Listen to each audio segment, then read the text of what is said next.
In a series of games that takes the existing characters and changes them up time and time again, it's really refreshing to see a brand new face make his way into the lineup.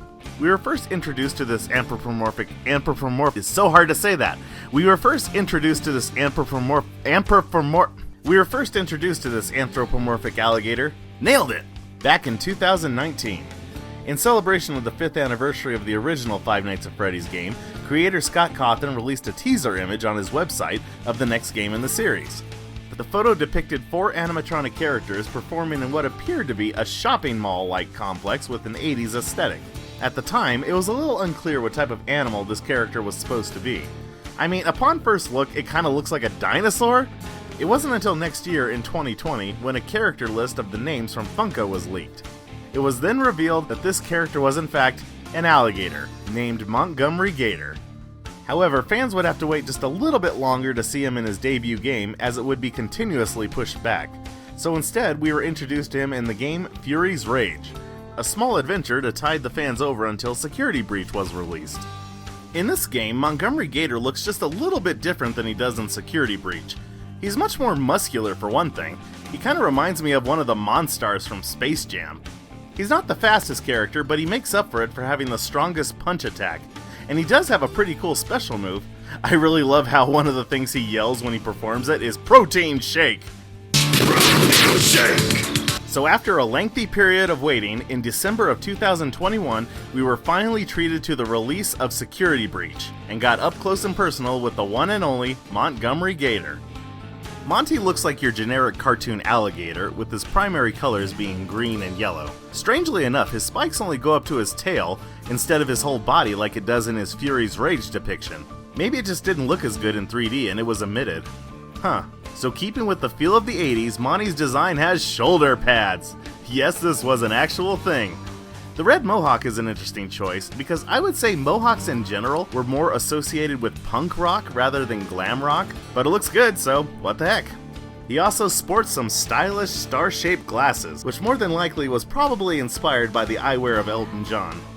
Monty is the bass player of the band, and thus is outfitted with jagged claws, allowing him to pluck the instrument strings. This feature also lets him bust through iron gates.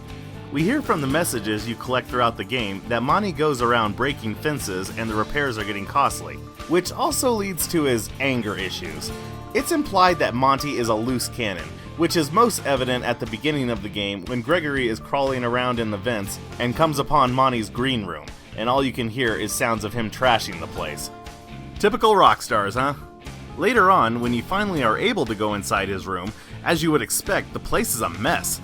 I don't even know what happened to his mirror. All the other green rooms have one, so you would think that this one would have one too, but there aren't even any broken shards around. Who knows what he did with it? But probably the most telling thing about his rage is the mangled staff bot that's just lying in pieces on the ground. Dang, what did this thing do to make him mad? This gator has some things going on that he needs to work through. When asked, even his voice actor Cameron Miller thinks he has problems. I think he needs a therapist. I think he needs to just sit down and just work through some issues, you know, or go solo, do like Beyonce did and just, you know, go solo.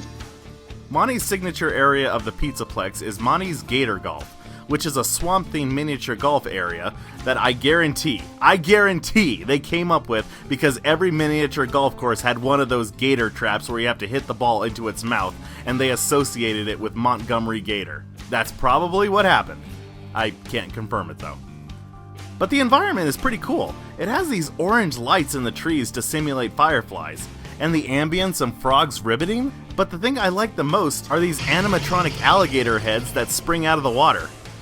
It's just a nice choice. Also a gift shop, and yes, I think it is very cool that you can actually bring home one of the alligator heads that jump out at you. The boss battle with Monty is one of the highlights of the game. It takes place above the golf course on a series of catwalks. Monty drops in, strikes a poster pose, and now it's one-on-one.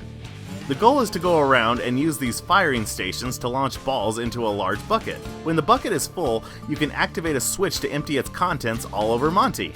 This causes him to fall and break into several pieces. In the aftermath, it allows you to collect his claws and upgrade Freddy. With them, he can now break down fences to get to new areas. Now from this point on, Monty can still pursue you, but he's half the gator he used to be. But he can still get you, so watch out. Give this guy an Employee of the Year award. He lost his body, but he's still doing his job. Also, before I get too far away, I want to point out that several glitches were going on during my boss fight with him. And they were kind of funny. At one point, Monty just stood there for the entire fight as if he was admiring my shooting accuracy. At another point, I clipped through the handrails and fell to the golf course below. It was really cool to look up and see the fight still going on. Though I think we all know what should have happened here. Yeah, that would have been sweet. So let's discuss some fascinating stuff going on with Monty. Hidden amongst the golf course is an arcade cabinet called, well, it's just called Monty's Gator Golf. Yeah, I know, real original. But it does hold with it some interesting lore. The first hole is somewhat hinting that Monty could have a dislike for Freddy, with him standing by himself and Monty standing in between Chica and Roxy. This distaste for Freddy continues on the final hole, which sees Monty and the rest of the band performing on stage, and Freddy is off to the side in the garbage. Now, it isn't confirmed that Monty hates Freddy, but merely just wants to take over his position as leader of the band, a position he winds up getting in one of the endings when Freddy escapes with Gregory.